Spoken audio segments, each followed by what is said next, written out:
잘 나오셨습니다. 서로 가볍게 목례하시면서 인사하시겠습니다. 하나님이 함께 하십니다. 은혜 많이 받으세요.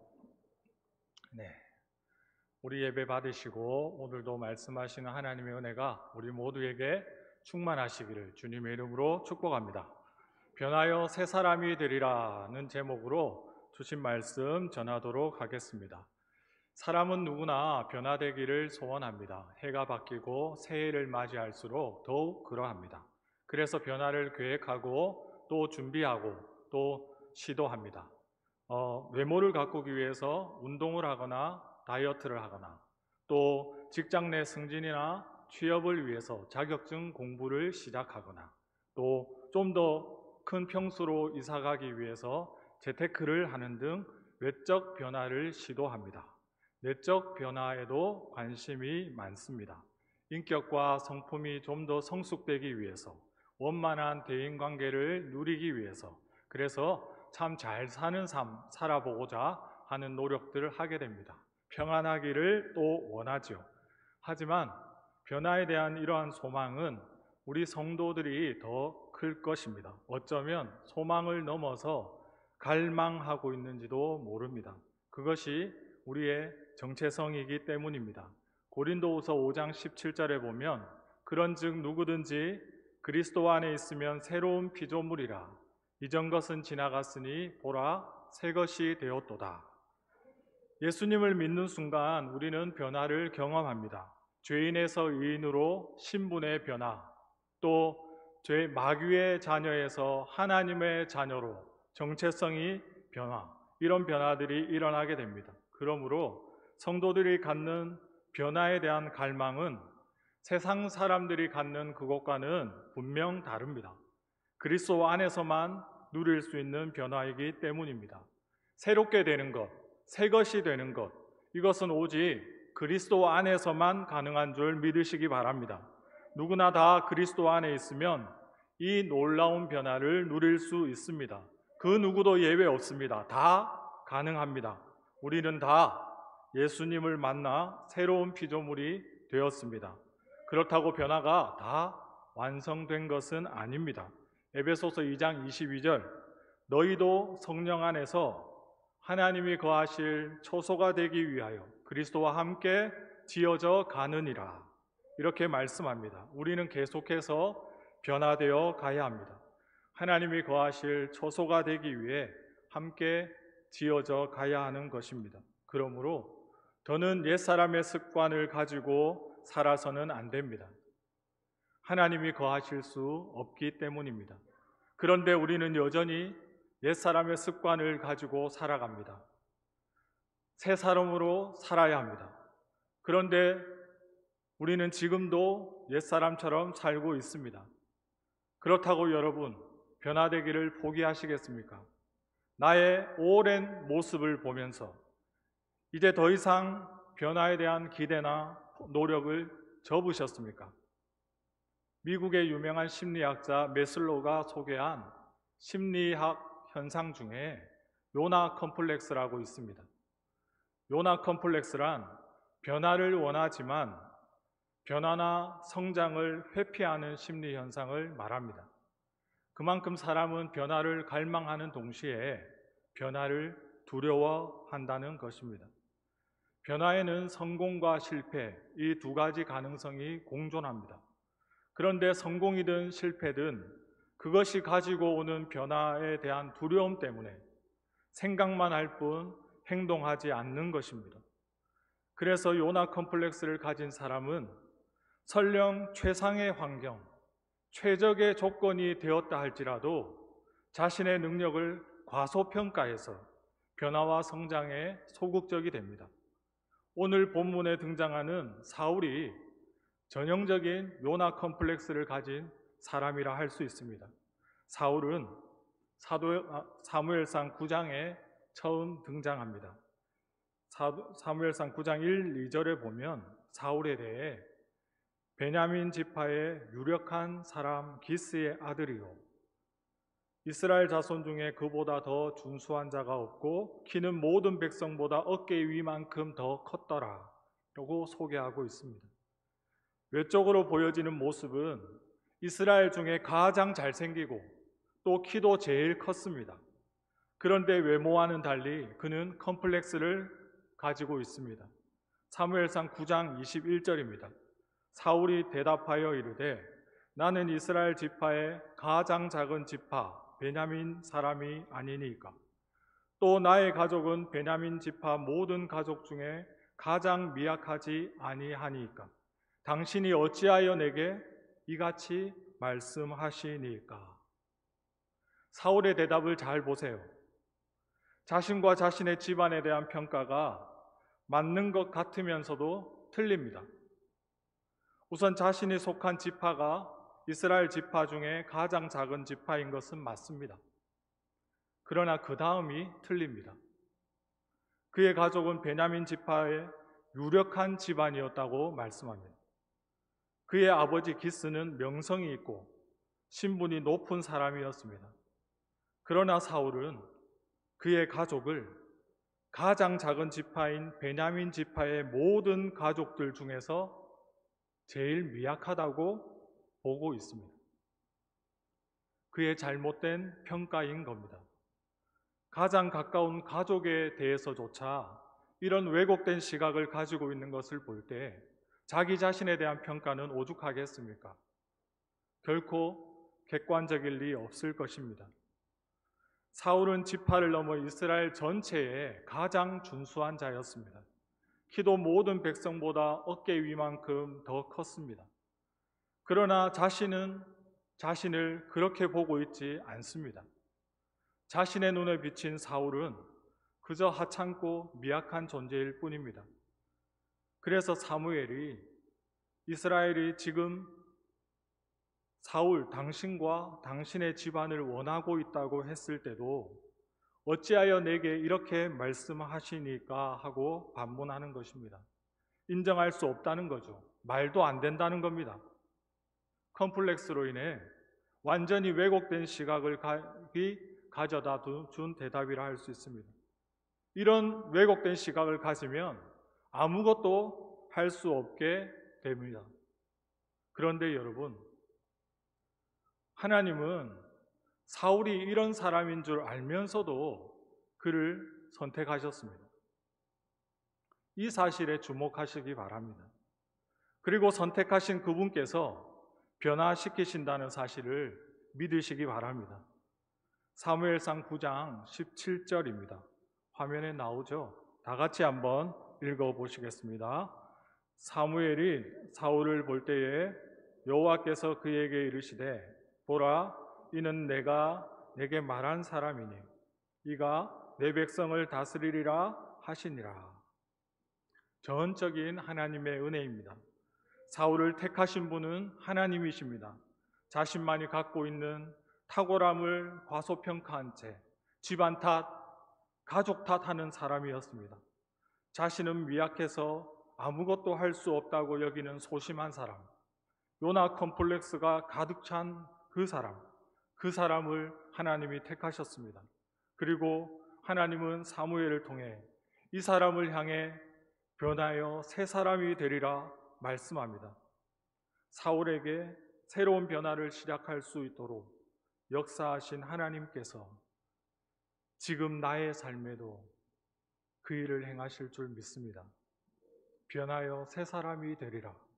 이 말씀의 응답이 저와 여러분의 삶에 임하게 되시기를 주님의 이름으로 축복합니다.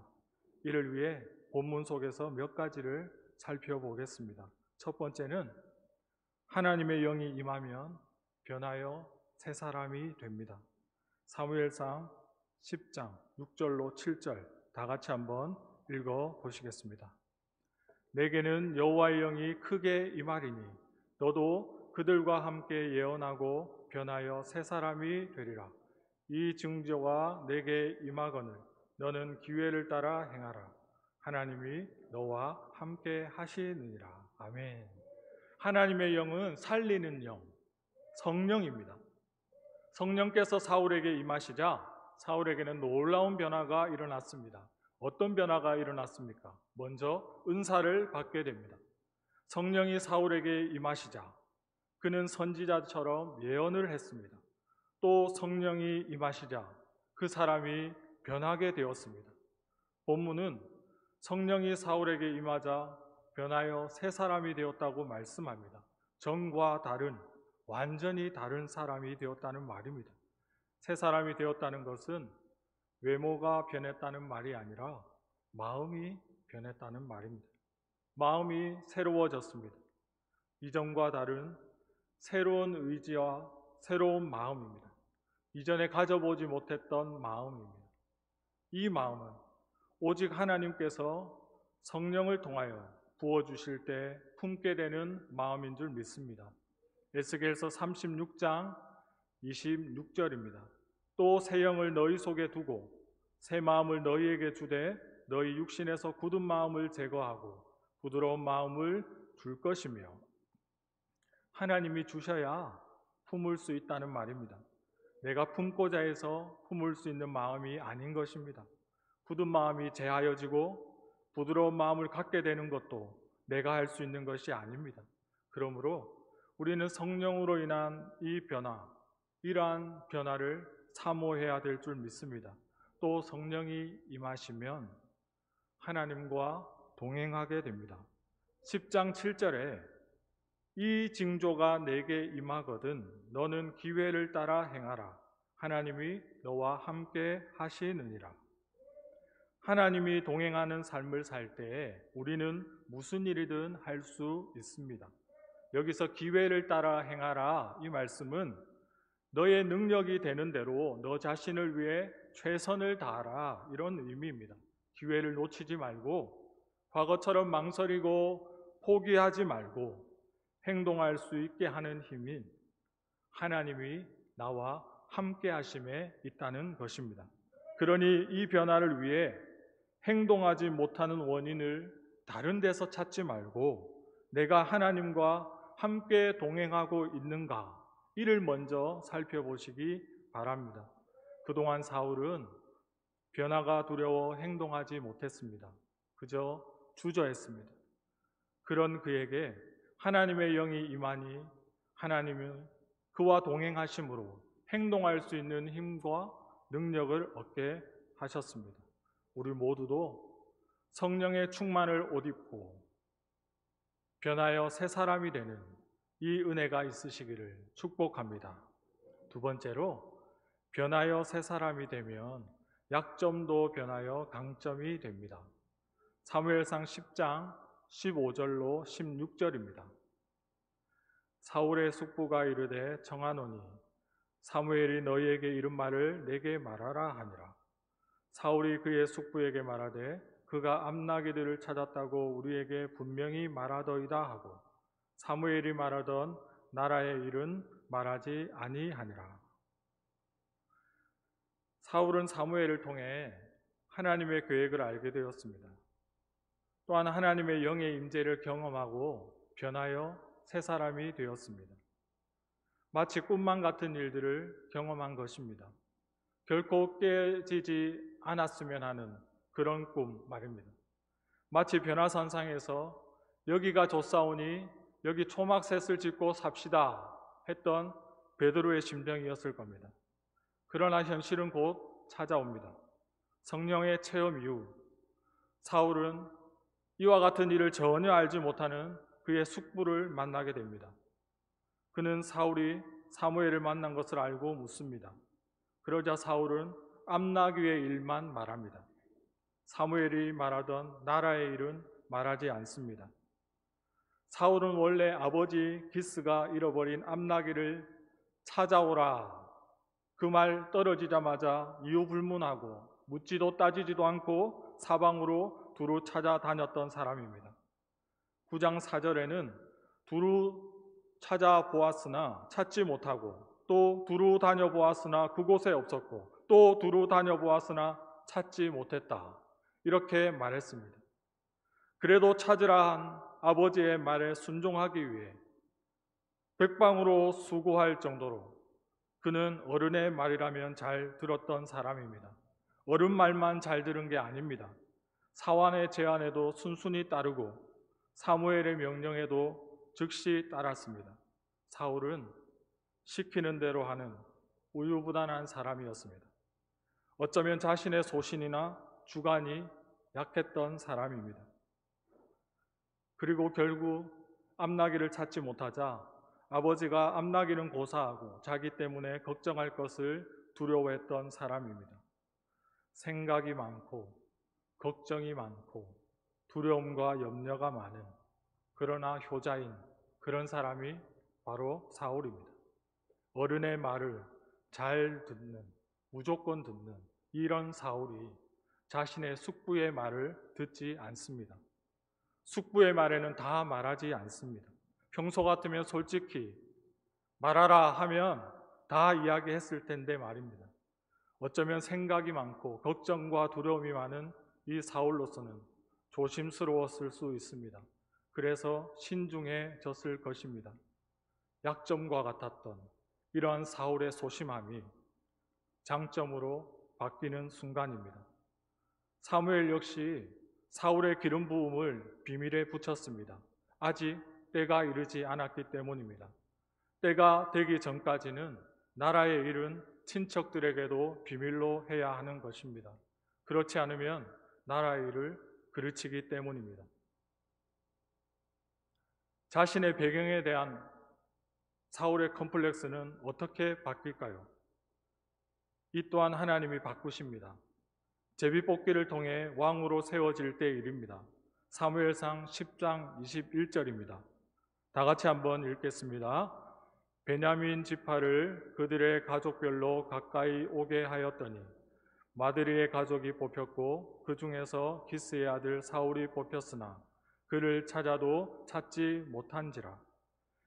제비뽑기를 통해 사울이 왕으로 뽑혔습니다. 그러나 사울을 왕으로 선출한 후에 당혹스러운 일이 발생했습니다. 사울을 왕으로 뽑았지만 사람들은 그를 찾을 수가 없었던 것입니다. 그가 과연 그 자리에 와 있는지조차 의문스러웠습니다.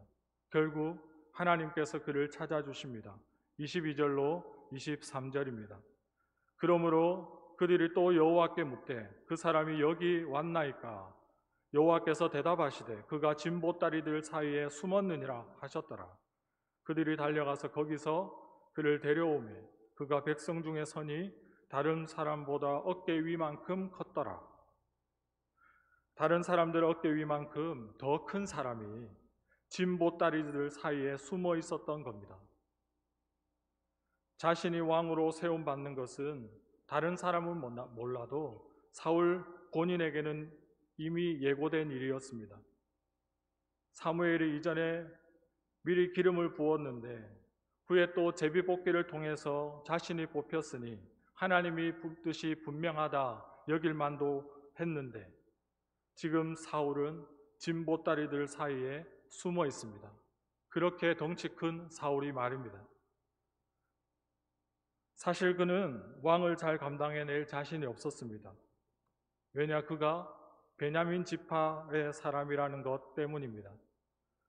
베냐민 지파는 가장 힘이 없고 정치적 기반도 없고 군사력도 없는 그런 지파였습니다. 그런 그에게 하나님은 모든 사람들에게 인정을 받게 하심으로 그의 약점으로부터 벗어나게 합니다. 24절, 모든 백성이 사울이 왕된 것을 보고 왕의 만세를 외쳐 부르니라. 또 그리고 사람을 붙여주셔서 그의 약점을 바꾸어 주십니다. 26절입니다. 사울도 기브와 자기 집으로 갈 때에 마음이 하나님께 감동된 유력한 자들과 함께 갔느니라. 배경에 대한 컴플렉스, 자신이 빽이 없고 힘이 없다고 하는 그 컴플렉스를 가진 그 사울에게 많은 사람의 지지를 받게 하고 많은 사람의 응원을 듣게 합니다. 그리고 그에게 그 빽을 채울 수 있는 사람을, 유력한 자를 붙여주시는 겁니다. 하나님께 감동된 유력한 자 말입니다. 이들이 구체적으로 누구인지는 알 수 없습니다. 그러나 성경은 이들이 하나님께 마음이 감동된 자였고 또 유력한 자였다. 여기서 유력한 자라는 지위가 높은 자를 말합니다. 명망이 뛰어난 자들을 말합니다. 사울이 자기에게 맡겨진 왕의 역할을 잘 할 수 있도록 하나님이 이렇게 격려도 해주시고 사람들의 지지와 응원도 주시고 또 그 일을 감당할 수 있도록 사람도 붙여주고 계신 겁니다. 이렇듯 변하여 새 사람이 되면 하나님께서 내 성품의 약점, 내 환경의 약점, 그것까지도 강점이 되도록 변화시켜 주심을 믿으시기 바랍니다. 마지막으로 끝까지 변하지 않으려면 예수님을 바라봐야 합니다. 사무엘상 10장 27절입니다. 다 같이 한번 읽어보시겠습니다. 어떤 불량배는 이르되 이 사람이 어떻게 우리를 구원하겠느냐 하고 멸시하며 예물을 바치지 아니하였으나 그는 잠잠하였더라. 아멘. 하나님의 일을 할 때에 모두가 다 지지하지는 않습니다. 그건 세상 일도 마찬가지입니다. 지지하는 사람이 있는가 하면 반대하는 사람도 있습니다. 그럴 때 우리는 누구를 바라봐야 합니까? 누구의 말을 들어야 하겠습니까? 사울은 하나님에 의해 왕으로 선택되고 공식적인 절차에 의해서 왕으로 뽑힌 자입니다. 그렇다고 모든 백성이 다 그를 지지한 것은 아닙니다. 모든 백성이 왕께 만세를 외쳤습니다. 그리고 다수의 사람들, 하나님께 감동된 유력한 다수의 사람들이 그를 따랐습니다. 그러나 소수의 어떤 불량배는 그를 멸시하고 따르지 않았습니다. 사울은 불량배의 멸시에도 대응하지 않았습니다. 왕의 권력과 힘이 있음에도 그는 잠잠하였습니다. 말의 침묵, 그것과 함께 행동의 침묵, 다수의 지지와 응원, 그러나 소수의 멸시가 있다면 우리는 어디에 우리의 마음을 두어야 하겠습니까? 이상하게도 우리는 다수의 지지와 응원에 있음에도 그 소수의 불량배의 말에 더 신경을 씁니다. 그렇게 되면 우리는 다시 옛사람으로 돌아가게 되는 겁니다. 살다 보면 누구에게나 환영을 받을 일만 있는 것 아니고 때로는 잘못이 없어도 비난당하고 배척당할 수도 있습니다. 그때 어떻게 해야 합니까? 그는 잠잠하였더라. 여기에서 교훈을 찾으시기 바랍니다. 예수님께서도 그렇게 하셨습니다. 이사야 53장 7절입니다.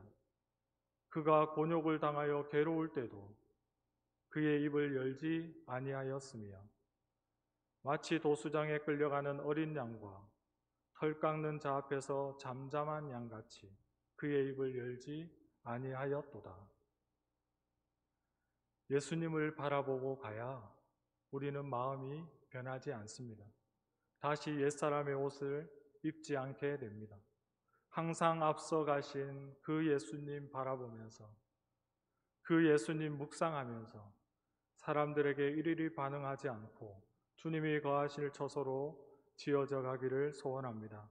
이제 결론의 말씀을 드립니다. 한 청년이 목사님을 찾아와서 하소연을 했습니다. 목사님, 저는 변화되기를 원하지만 늘 같은 자리를 맴돌기만 합니다. 뭔가 새로운 삶을 살고 싶지만 얼마 가지 못합니다. 그래서 새해가 되어 새로운 계획을 세우는 것조차 크게 와닿지가 않습니다.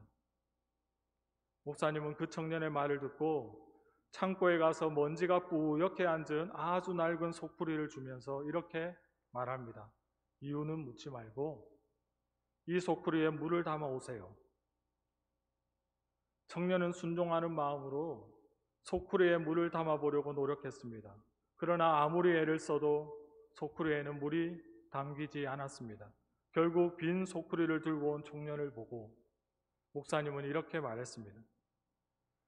비록 소쿠리에는 물을 담지는 못했지만 그 안에 있는 먼지는 깨끗이 사라졌지요. 마음먹은 대로 안 되어도 무언가 새롭게 변하려고 노력하는 그 자체가 의미 있는 것입니다. 사랑하는 여러분, 우리는 계속해서 좋게 변화되어 가야 합니다. 그리스도의 장성한 분량에 충만한 데까지 자라가야 하는 것입니다. 하나님의 영이 임하면 아무리 우리가 연약해도 변하여 새 사람이 될 수 있습니다. 은사도 받게 됩니다. 마음도 변합니다. 하나님이 늘 동행해 주셔서 어떤 일이든 할 수 있게 됩니다. 또 변하여 새 사람이 되면 약점도 강점이 됩니다. 변하여 새 사람 된 우리가 끝까지 변하지 않으려면 오직 예수님만 바라봐야 합니다. 오늘 우리가 살펴본 이 사울은 처음 새 마음을 끝까지 지키지 못하고 결국에는 나쁘게 변했습니다. 우리는 예수님을 바라보며 끝까지 변치 않게 되시기를 바랍니다. 모쪼록 변하여 새 사람 된 성도답게 날마다 더욱 새롭게 변화되어 가므로 예수님 닮은 자로 서시기를 예수님의 이름으로 축원합니다.